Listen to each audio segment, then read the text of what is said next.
நெல்லை மாவட்டம் கூந்தக்குளம் பறவைகள் சரணாலயத்தில் முகாமிட்டிருந்த வெளிநாட்டு பறவைகள் சொந்த நாடுகளுக்கு திரும்பி வருகின்றன.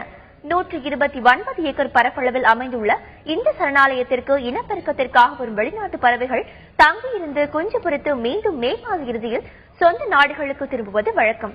இந்த ஆண்டு வந்துள்ள சுமார் 6 லட்சம் பறவைகள் தற்போது சொந்த நாடுகளுக்கு திரும்பி வருகிறது.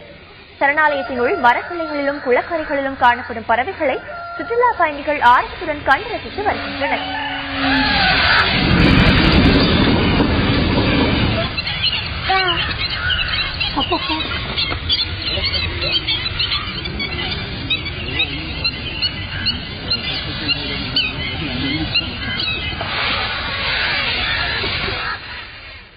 பறவைகள் சரணாலயத்தில் சுகாதார சீர்கேடு நிலவுவதாகவும் சாலைகள் குண்டும் குடியுமாக காணப்படுவதாகவும் சுற்றுலா பயணிகள் குற்றம் சாட்டியுள்ளனர். இன்னும் கொஞ்சம் பேர்ட்ஸ் பார்த்தோம். இங்க வந்தா நிறைய பேர்ட்ஸ் இருக்கு. அந்த வில்லேஜ்லயும் வர சமயம் எல்லாம் ரொம்ப பக்கமா பார்க்க முடிஞ்சது. இங்க நாங்க பைனாக்குலர்ஸ் எல்லாம் வச்சு எல்லாம் நிறைய பேர்ட்ஸ் ஐடென்டிஃபை பண்ணோம். டாக்டர் கிரப்னு ஒருத்தர் எழுதின அந்த வாட்டர்ல வெட்லேண்ட் பேர்ட்ஸ் என்ற புக்கை கொண்டோம். அதனால அந்த புக்லயும் கொஞ்சம் இதெல்லாம் பார்க்க முடிஞ்சு. இங்க வந்து பாக்கணும் பேர்ட்ஸ் ரொம்ப நல்லா இருக்கு, அது டவுட்டே இல்ல.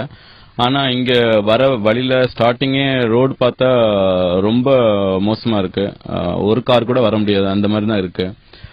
உடஞ்சு இருக்கு ரோடு இருக்க மாதிரியே தெரியல. நாங்களே எங்கேயுமே எந்த ஒரு டைரக்ஷன்ஸ் எதுவுமே இல்ல.